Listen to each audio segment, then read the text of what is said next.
Hi అండి. నమస్తే. ఈరోజు చెప్పుకోబోయే కథ సత్యనారాయణ గారు రచించిన జీవితం అందమైనది. కడుపులో ఆకలి కరకరలాడినప్పుడు గాని పెళ్ళం గుర్తు రాలేదు రంగనాథ్కి. వత్సలా, వంట ఇంకా పూర్తి కాలేదా అని పిలుస్తూ వంటింట్లోకి వెళ్ళాడు. వంటింట్లో లేదామె. ఇల్లంతా వెతికాడు. ఎక్కడా కనిపించలేదు. ఈ వేళప్పుడు ఎక్కడికి వెళ్ళిందబ్బా అనుకుంటూ పిల్లల్ని పిలిచాడు. తమ గదిలోంచి బయటికి వచ్చారు 15 ఏళ్ల కూతురు రష్మిక, 10 ఏళ్ల కొడుకు కృష్ణ. మీ అమ్మాయి ఎక్కడికి వెళ్ళిందర్రా అని అడిగాడు. తెలియదన్నారు. నేను గదిలో కంప్యూటర్లో ప్రాజెక్ట్ వర్క్ చేసుకుంటున్నాను నాన్న అంది రష్మిక. నేను హోంవర్క్ చేసుకుంటున్నాను అన్నాడు కృష్ణ. నిజానికి రష్మిక ఐపాడ్లో ఫ్రెండ్స్తో చాటింగ్ చేస్తుంటే కృష్ణ తన ట్యాబ్లెట్లో కంప్యూటర్ గేమ్స్ ఆడుతున్నాడు. విసుగ్గా చూశాడు రంగనాథ్. ఆఖరిసారి మీ అమ్మను మీరు ఎప్పుడు చూశారు? పొద్దుట స్కూల్కు వెళ్ళేప్పుడు అమ్మకు టాటా చెప్పాం మేం. ఆశ్చర్యపోయాడు. స్కూల్ నుండి వచ్చాక మీరు అమ్మను కలవనే లేదా? స్నాక్స్ బోర్న్విటా టేబుల్ మీద పెట్టుంటే తినేసి మా గదిలోకి వెళ్ళిపోయాం మేము చెప్పింది రష్మిక. నిజానికి అతను అదే చేశాడు. రోజు ఆఫీసు నుండి వచ్చేసరికి కాఫీ ఫ్లాస్క్లో పోసి డైనింగ్ టేబుల్ మీద సిద్ధంగా ఉంచుతుంది వత్సల. ఎప్పటిలాగే వాష్ చేసుకుని వచ్చి కాఫీ త్రాగేసి తన గదిలోకి వెళ్ళిపోయాడు తమ్ము. ల్యాప్టాప్ ని ముందు పెట్టుకుని కూర్చున్నాడు. రోజుటిలా పెళ్ళం వచ్చి పలకరించలేదన్న విషయమే అంతవరకు స్ఫురణకు రాలేదు. ఆకలి దంచేస్తుంది. తినడానికి ఏమైనా ఉంటుందేమోనని వంటింట్లోకి వెళ్లి చూశాడు. అన్నం కూరలు వండేసి ఉన్నాయి. అంటే తను వంట చేసే బయటకు వెళ్ళిందన్నమాట. పిల్లలకు వడ్డించి తాను వడ్డించుకున్నాడు. కృష్ణ అమ్మ ఎక్కడికి వెళ్ళింది నాన్న అని అడిగాడు. ఎక్కడో పేరంటానికి వెళ్ళుంటుంది. అక్కడ ఆలస్యమై ఉంటుంది అన్నాడు. రాత్రి 11 అయినా వత్సల జాడలేదు. ఫోన్ చేస్తే ఆమె సెల్ ఆఫ్లో ఉంది. కంగారు పట్టుకుంది అతనికి. హాల్లో కాలు కాలిన పిల్లిలా తిరుగుతుంటే అదిగో అప్పుడే కనిపించింది. టీవీ దగ్గర రిమోట్ క్రింద రెపరెపలాడుతున్న కాగితం. భార్య రాసి పెట్టిన ఉత్తరం అది. ఒకే ఒక వాక్యం ఉంది అందులో. 24 గంటలు యంత్రాలే లోకంగా గడుపుతూ యాంత్రికంగా మారిపోయిన ఈ కుటుంబంలో ఎమడలేక మనుషుల మధ్యకు వెళ్ళిపోతున్నాను నేను. కంగు తిన్నాడు. ఊళ్ళోనే ఉన్న అత్తారింటికి ఫోన్ చేశాడు. కూతురు తమ దగ్గరికి రాలేదన్నారు వాళ్ళు. తనకు తెలిసిన ఫ్యామిలీ ఫ్రెండ్స్ ఇళ్లకు ఫోన్ చేశాడు. ఎక్కడా లేదామె. రంగనాథ్ ఓ బ్యాంకులో పనిచేస్తున్నాడు. మోడర్న్ గ్యాడ్జెట్స్ అంటే అమిత మోజు. ఆఫీసు వేళల్లో తప్పితే మిగతా వేళల్లో సోషల్ సైట్సే లోకం అతనికి. ఉదయం నిద్రలేవగానే బ్యాంకుకి వెళ్లేంత వరకు ఫేస్బుక్లో ఫేస్ దూర్చేస్తాడు. సాయంత్రం ఇంటికి వచ్చాక కాఫీ త్రాగేసి మళ్లీ ఫేస్బుక్, ట్విట్టర్, ఇన్స్టాగ్రామ్లలో ఈదులాడుతుంటాడు. లేదా వాట్సాప్ గ్రూపులతో చాట్ చేస్తుంటాడు. పిల్లలకు అదే అలవాటు రావడం విశేషం. అందుకు కారణం అతనే. కూతురికి ల్యాప్టాప్, ఐపాడ్, సెల్ ఫోన్, కొడుక్కి ట్యాబ్లెట్ కొనిచ్చాడు. వారి పుట్టినరోజు బహుమతులవి. పిల్లలు స్టడీ బుక్స్ కంటే వాటితోనే ఎక్కువ సమయం గడుపుతున్నారంటూ భార్య ఫిర్యాదు చేయబోతే, ఇది గ్యాడ్జెట్సేరా వత్సలా, పిల్లలు ఇప్పటి నుంచి వాటిని యూజ్ చేయటం అలవర్చుకుంటేనే పెద్దయ్యేసరికి టెక్నాలజీతో మమేకం కావడమే కాదు ఎక్స్పర్ట్స్ అవుతారు కూడాను అంటూ కొట్టి పారేస్తాడు అతను. కర్మరా బాబు అంటూ నిస్సహాయంగా నుదురు కొట్టుకుంటుంది ఆమె. భార్య పిల్లలతో గడపడానికి సమయం దొరకదు రంగనాథ్కి. మంచి చెడ్డ మాట్లాడాలని ఆమె ఎప్పుడైనా ప్రయత్నించినా తన లోకంలోంచి తల త్రిప్పకుండానే ఊ ఆ అంటూ కొడతాడే తప్ప ఏది బుర్రకు ఎక్కించుకున్నట్టు కనిపించడు. ల్యాప్టాప్ మీ రెండో పెళ్ళాం కాదు, మొదటి పెళ్ళామే. నేనే రెండో దాన్ని అంటుందాన్ని ఉక్రోషంగా. రియల్లీ అంటాడు పరాకుగా. ఇక పిల్లలు కూడా బడి నుండి రాగానే హోంవర్క్ గబగబా అయిందనిపించేసి ల్యాప్టాప్, ఐపాడ్, ట్యాబ్లెట్ పట్టు కూర్చుంటారు. ట్యాబ్లెట్ కొనిచ్చినప్పటి నుంచి బయట ఆటలకు వెళ్లటం మానేశాడు కృష్ణ. అంతకు మునుపు గ్రౌండ్కి వెళ్లి ఫ్రెండ్స్తో క్రికెట్టో ఫుట్బాలో ఆడేవాడు. సెలవు రోజుల్లో అక్కా తమ్ముళ్ళు క్యారమ్స్ ఆడుకునేవారు. తల్లి దగ్గర కూర్చుని స్కూలు సంగతులు, స్నేహితుల విశేషాలు చెప్పేవారు. ఇప్పుడు పిలిచినా గదిలోంచి బయటకు రారు, ఒక్క డిన్నర్కి తప్ప. ఫలితంగా నలుగురు సభ్యులున్న ఆ ఇంట్లో ఒంటరితనం ఫీల్ అయ్యేది వత్సల. రంగనాథ్ బ్యాంకుకి సెలవు పెట్టేశాడు. 2 రోజులు గడిచినా భార్య ఆచూకీ తెలియకపోవటంతో అయోమయానికి గురయ్యాడు. పిల్లలు బిక్కుబిక్కుమని గడుపుతున్నారు.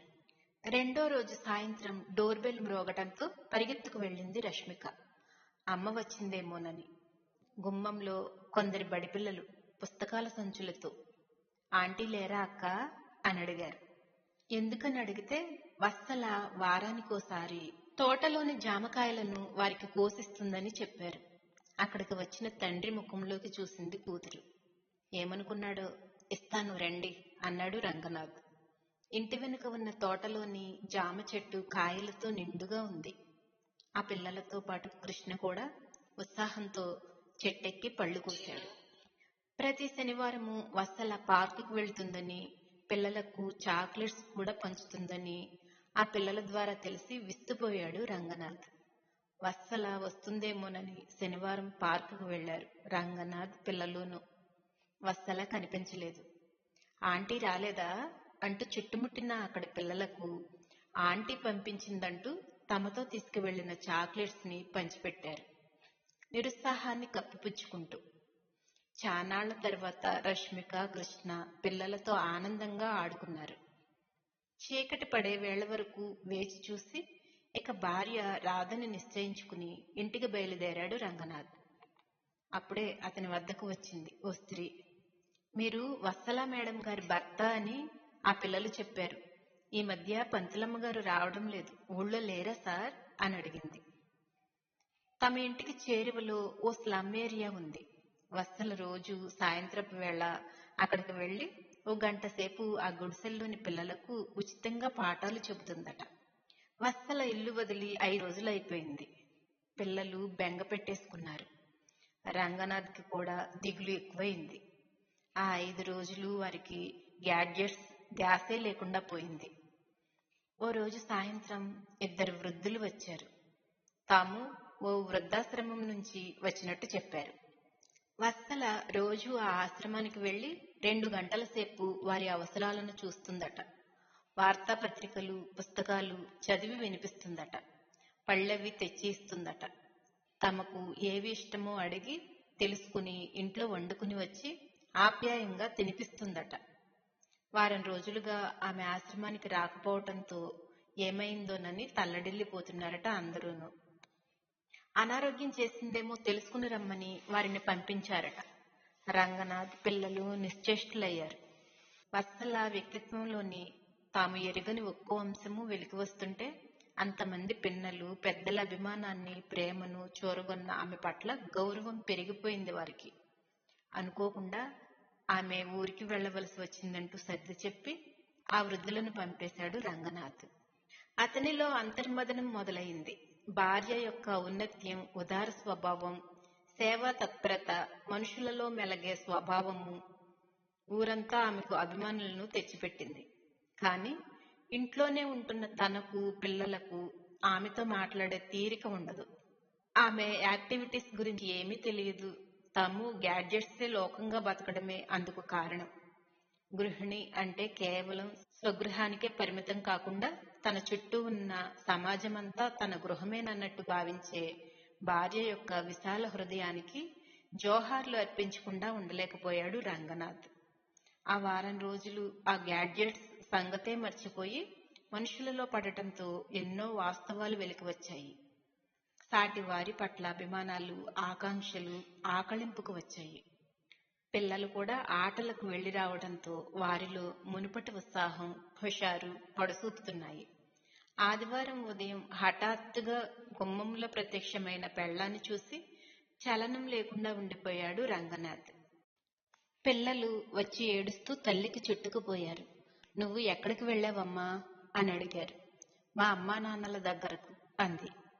ఫోన్ చేస్తే రాలేదన్నారే. నవ్వేసింది.